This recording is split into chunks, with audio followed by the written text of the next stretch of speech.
And today, to start off this class, I'm going to give you a lecture based on my own personal experience and my own personal feelings.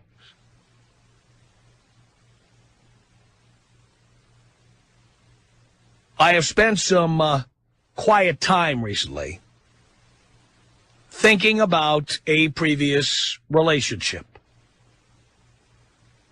As you know, I live alone, and I've been living alone for some time now. But I have a previous relationship, a specific one in my mind. It's a litigious society, so I'm not going to say who it was or when it was. Let's just say it's from the past. And in this lecture today, boys, I want to talk about money. Women want your money. I always say there are exceptions to every rule. That should be obvious, but nonetheless, there are a few morons out there who say, why do you say all women want money? All women don't want money. I don't want money. I never said all women want money. Well, you said all women want money. I don't want money, and none of my friends want money either. It's the same call I get all the time. Shut up. Shut up. Sure, there are exceptions, and if you are an exception, you probably have friends who are like you. Let me save us the phone call right now, girls. Generally speaking, women want your money, men. And you can't see it because you want poon. They know you want poon, and so they get themselves into position to get your money. Because you are temporarily insane while you're trying to get a woman's panties off, many of you will start spending money. Now, some of you, maybe like your professor, don't spend a lot in the beginning, but maybe once you're in a relationship, you're not as careful. And perhaps you buy your live-in girlfriend or your wife a car, or you buy a big house for her to live in with you. Perhaps you take her on an expensive vacation. And many women equate love with your ability to support them. In other words, women love to feel secure. One thing that makes women feel secure is your money. So you'd be amazed how much women love you if you have money. And by the way, what is a lot of money? Well, to each person, it's a different amount of money. If a woman makes $22,000 a year and she meets a man who makes $32,000 a year, she thinks she's hit the jackpot. So you don't have to have a lot of money to be in this position. But what it gets right down to is that women think their company is worth more than ours. They think their sexual availability has monetary value that ours doesn't. Or at least they try to con us into believing that's the case. And they believe that once they have the keys to our place, once they are officially the girlfriend or the wife or whatever, the live-in, that it is your job to shovel money in their direction. And in many cases, their love is directly correlated to how well you are able to support the enterprise. Whether it be a relationship, whether it be a live-in relationship, whether it be a marriage, whether it be a marriage with kids, whether it be a live-in relationship with kids. It's amazing how much a woman's love has to do with how well you support the family. It's amazing how many women stop loving you if you are unable to work or depressed or, in some cases, unwilling to work for a period of time. Amazing how many of these women who, quote-unquote, love you suddenly stop loving you. Now, boys, I've been married and divorced 4 times, and I've had other relationships as well. So I'm going to tell you that when you fall in love, you can't see this. Let me tell you what the other end is like when you get out. When you get out, women want money to leave. They not only want money to move in, they not only want money to have sex with you, they not only want money to spend time with you. They not only want money so they can look at you with puppy dog eyes and pretend to be interested in what you have to say. When you want them to go, they want money for that too. So when you tell a woman to leave, she wants money. She wants you to help her move. She wants you to pay for her furniture. She wants you to pay for her furnishings. She wants you to pay for her security deposit, first and last month's rent. She'd like you to pay her rent for a year or two if you can get her to do it. She'd like a lump sum, too. And if she can't get you to voluntarily give it and she got you to marry her, she will ultimately get an attorney and find a way to get the money out of you. And even if she doesn't hire an attorney to get the money out of you, suddenly you'll find out how much she doesn't love you once she tells you how much money you owe her. Because what it comes down to is how much money you can provide to the enterprise. I mean, imagine. Are there women out there, are there needles in a haystack out there who, when a relationship is over, they say, I don't want anything, I'm just getting out of here? Yes, there are exceptions to the rule like that.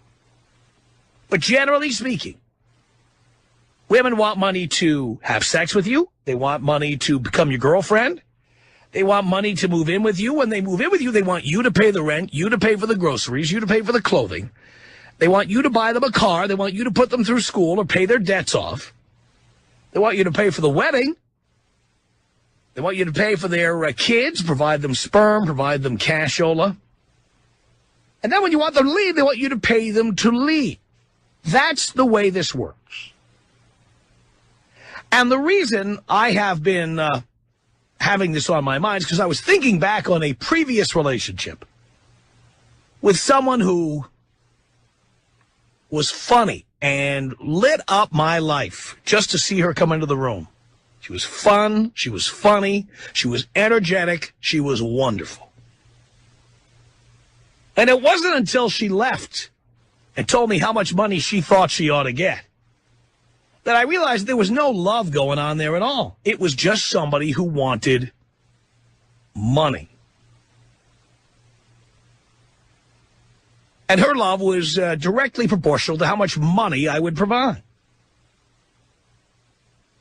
Amazingly, after she was gone, the number of phone calls deteriorated, the number of encounters in person deteriorated. And most of the phone calls centered around money. How much she had, how much she needed, how much I ought to send over there.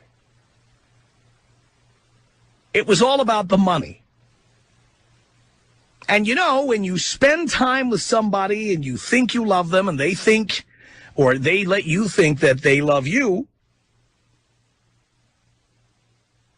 you find out how much they don't love you later on when it's over, and then they tell you how much money you owe them for the experience. I was once with somebody who I told, hey, you know what? I don't think this relationship's working out. We've got different values. It isn't happening. I'd like out. And all of a sudden it turned from love to, here's how much money I want. Now, I'm not going to say I sent the money or that I gave the money or that no, that's not what I'm saying. And don't assume that I just mailed a couple of $100,000 over there. I didn't. But it can be quite an empty feeling when you find out how somebody just wanted money. Oh, yes, they loved you while they were there. And oh, yes, they acted like they loved you. Oh, yes, they took lots of photographs of the two of you together and everything. And it looked like you had all this fun. But the reality is, underlying it all, they want money. When you meet a woman, you must remember that no matter how friendly she seems, no matter how funny she is, no matter how good she makes you feel, physically, emotionally, mentally, whatever, somewhere in there she thinks that she's being hired for an occupation. This is an employment position. And in exchange for providing you with her time and her good cheer, she wants money. You owe her money for that. That is the attitude of many women. And that's why sometimes when I look back on relationships of the past, and I try to think about the good times I had with particular people, it's difficult. Because after the relationship was over, you find out just how much of it was about money. How much they want, how much you should give them, how much they're entitled to, how much their time is worth. Women have talked about, I gave you the best years of my life. Yeah. Like they got nothing out of it during the time you were together. Like essentially you were renting their time and that had value and therefore they want your money.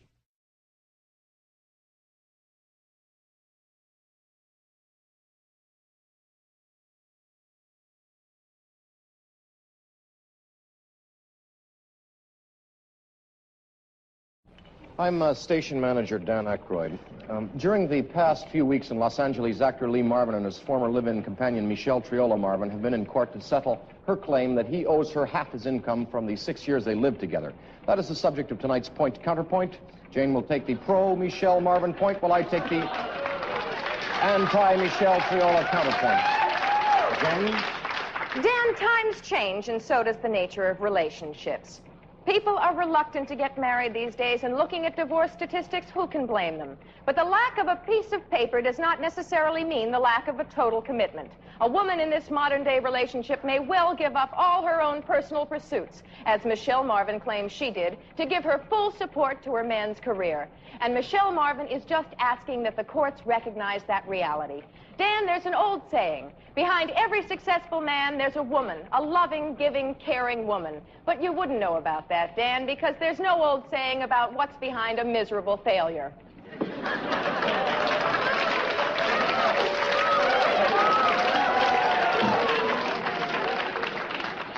Jane, you ignorant slut. Bagged out, dried up, slunk meat like you and Michelle Triola know the rules. If you want a contract, sign on the dotted line. Oh, but let's all shed a tear for poor Michelle Triola. There was only testimony that she had sexual intercourse over 40 times with another man while living with actor Lee Marvin. But I suppose that sort of fashionable promiscuity means nothing to someone like you, Jane, who hops from bed to bed with the frequency of a cheap ham radio. But hell hath no fury like a woman scorned, and Michelle Triola, like a screeching, squealing, rapacious swamp sow, is after actor Lee Marvin's last $3 million. I guess what you and Michelle are saying is that when you're on your backs, the meter is running. Well, please spare us, gals, and tell us the rates at the top. Then we can choose which two-bit tarts and bargain basement sluts to shack up with. That's the news. Good night, and have a pleasant tomorrow. Every once in a while, I think back on women I've been with, women I've dated, women I've lived with, women I have married. I think back, and I try to think back on all the good times we had. Sometimes I look through old photographs and see some of the things we were doing and saying, God, that looks like that was fun. Oh, I remember this. I remember that. But then every once in a while, you're jolted into reality because, like, you look at the person's face in the photograph and you're saying, wait a minute, when it was all over, she boiled it down to dollars and cents. She pretty much had an amount in mind, and she started telling you what the amount was. So all that time you thought you were having fun, it was like hiring, not quite a hooker, because it's more than just sex, but it's like hiring an escort for a long period of time. And in the long run, women feel they should be compensated for the time they spend with you. As you go out with women, date them, have sex with them, never lose sight of that, boys. Never forget that no matter how nice she looks, no matter how friendly her eyes look, you look into her eyes, they sparkle, and you see her, and it makes your day. I know that feeling. When it gets right down to it, it's like hailing a cab. At the end, they throw the flag up, and they tell you how much you owe them. And they'd like a tip with that, please. Boys, never forget that.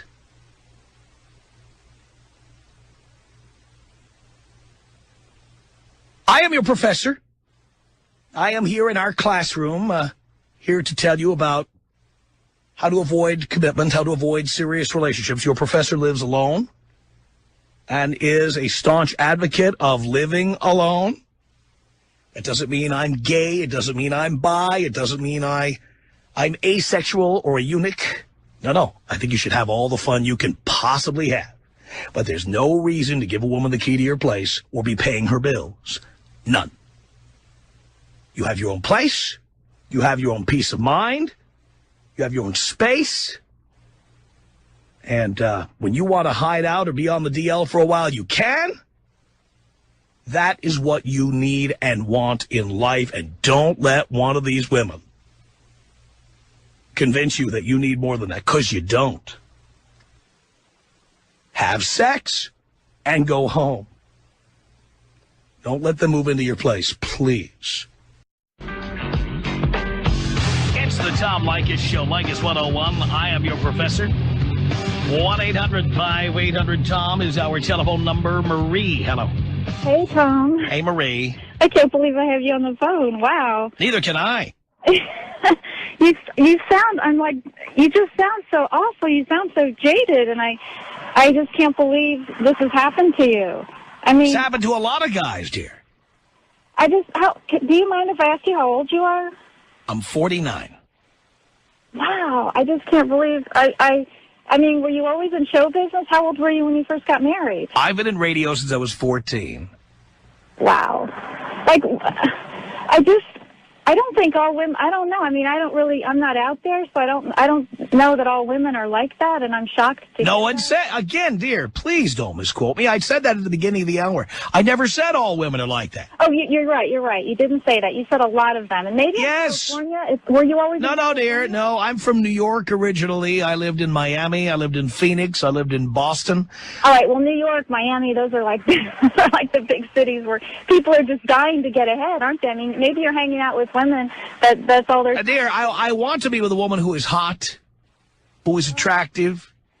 I'm sure I can find some 180-pounder out there who would be very jolly and would like to make dinner for me and just make a quiet home for me. But if I'm going to have someone living with me, I need to be with somebody who is going to be able to arouse me when I'm naked. Well, maybe, I don't know, I mean, maybe a woman that is I don't know, like why people are overweight, maybe their self-esteem is bad, or maybe you hang out with them and then you get their self-esteem and they lose weight, and I don't know. I'm not in the makeover business, dear. Yeah, that's true. How old were you when you first got married? 18. Were you like the big star and she was looking up to you? Not when I was 18, I wasn't, no. Because, I mean, and I know there's other women out there. There's smart women that make money, and they're not I would think that they're not looking for that. You know, they're not looking for. Well, the thing is, now I'm at a point in my life when I live alone, and I love dating women who have their own apartment, their own money, their own job, their own career, and I'll see them when I feel like it. But I don't want them living in my house. Okay, but you know what's funny? Like, you were like telling boys, you're like, boys, don't do this, boys, and that's Right. That's kind of bad, because, like, boys need to be able to fall in love, because there are... No, they don't. No, they don't. That's when they do stupid things. That's when they have babies with people who just want their money. That's when they get married to people who just want their money. But not everyone's like that. I never use the word everyone. Well, while you're saying boys listen to... It's kind Yes, of like, yes. I mean, there's a lot of men that are really happy with their wives. There's some good women. Guess what? One out of every two marriages in this country ends in divorce. 1 out of 2. Yeah. That's a lot. Right, and also, it's half men, half women. Some women get really dumped on by guys, too, and they, you know... my students are primarily men. That's another classroom. I don't teach that class. I don't really care what happens to women. I'm sorry, you don't care what happens to what? This is a man's class. It's a class about men, by a man, for men. Women are welcome to audit the course. But it is from a male perspective. It is not for a female. But I don't know. It's just... I don't really care what happens to women. Let somebody else do that show. Yeah, I don't know. It feels bad for you. You gotta... But you don't understand. I am now happier than I've ever been. And I am happier than I've ever been because I don't have unrealistic expectations. I live alone. I'm right all the time. I'm never wrong. I'm never criticized. I'm never nagged. I'm never told what to do or how to do it. I mean, I'm the happiest I've ever been. Well, maybe you should thank those women that you went through all that crap. 'Cause No, now you know no. I'm not thanking those women for that. No, I'm not.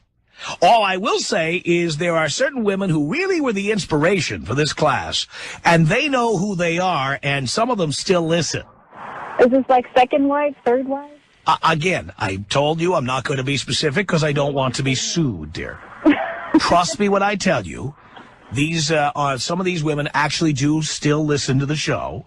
Yeah. And they know who they are. And I'm sure these are women who have to hear people say, he's your ex? You were with him? What a jerk. And they don't realize that the reason I'm such a jerk is because these women had a chance to be with me. And they made me who I am today.